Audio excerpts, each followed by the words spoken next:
So I've been setting up a temporary feeding station while we're building a house. At my previous house, I used a 4x4 wooden post as my feeding station, and it worked amazing. However, I wanted something a little less permanent. So I'm looking and I'm going to be setting up the Onlyfly Bird Feeder Pole. So we're gonna get the feeding station out and we're gonna get this thing put together. I'm gonna talk about why I wanted this one and how it works. So the first thing that we're going to do is we're going to be putting together the base here. They come with these little fly screws and we're going to be putting them right in here and tighten them. So let's start with this. So if you can see this, all we're doing is we are putting these little screws right in the nuts here and we're going to tighten them down. All right, and this is our base of our feeding pole. The next thing that we're going to want to do is we're gonna get this thing in the ground. So depending on what kind of ground you have, you might be able to push it down with your foot. I'm actually going to be using a little mallet and I'm gonna get this in the ground. So let's get the base down. Now that we have the base firmly in the ground, we're gonna start adding the extension poles to get this thing higher.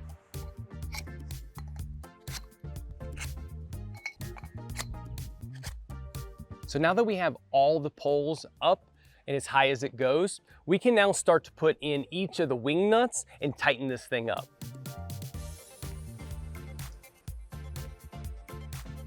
Now that the pole is up and now tightened down, we can add actually our hanging accessories. The best part about this Onlyfly bird feeding pole is that it's fully customizable. So that means that you can put these on top of one another, side to side, to where it makes like a circle, or you can just do different shapes. You can go to different areas and different lengths, and it all depends on where you want the bird feeders to hang. So because my feeder is designed to be in the background of my main feeder at my feeding station for my bird feeding camera, I am going to put these set up to where they're right directly behind the other feeder.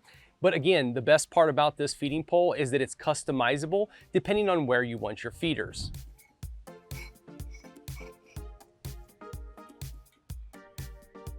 The last thing that you can add to this feeding pole is a bracket, and this bracket allows you to put a feeder on top. It is used the same way by using these little eye screws here, and basically you'll just tighten this down right on the top.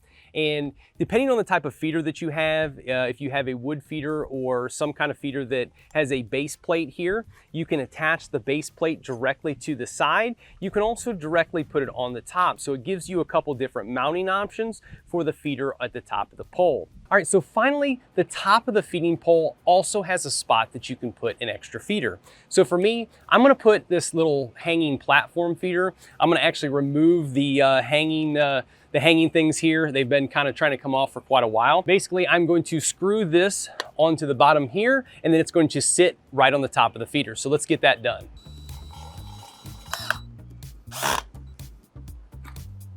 And finally, we can put our feeder right on the top, and we just have to tighten down the screw. And now all we need to do is hang our remaining feeders.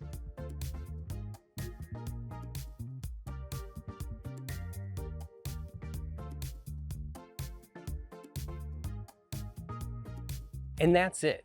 Now we have our feeding pole up and set. We have the feeders hanging on it.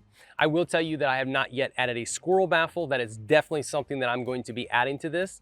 It is not something that comes with the pole, but something that I do highly recommend, as no matter where I seem to go, squirrels always seem to follow me. So as I previously stated, I was looking for something that was not a complete permanent solution. Like before, I had a 4x4 wooden post that was cemented into the ground, so therefore there was no way that I was going to be able to move that.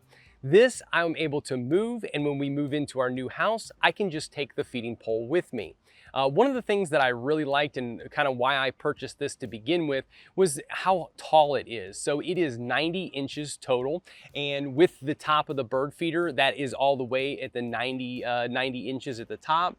So I like to have it to where it can hang down, especially for me. Like I said, I'm going to be using this with a feeder cam. So I wanted the feeder to be hanging down in line with the platform feeder. And to be able to do that, you had to get something that was hanging really high. It is something that if you have something like bears, I don't know that this pole is going to do very well against them. I have dealt with bears in the past at my old location, and I will tell you that if you have a bear issue, they will probably take this pole and completely either rip it out of the ground or completely bend it to get to your bird feeders.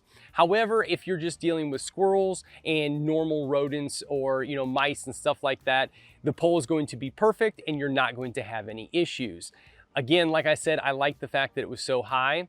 I also like the fact that it's really customizable. The two hanging bars can be moved independently, and you can move them depending on what height you're looking for. So if you're looking for something closer to the ground or for something higher, you can move them independently, or you can do what I did and have the circle to where they're both together at the same place. If you are looking for a non-permanent feeding solution or a bird feeder pole, I do highly recommend this pole. As what I've pulled out of the box so far, it does seem like it's going to work great. If you are interested in this feeding pole, I will leave a link at the bottom in the description. If you've enjoyed this video and you'd like to see more videos about attracting birds to your backyard, please be sure to like this video, subscribe to the channel.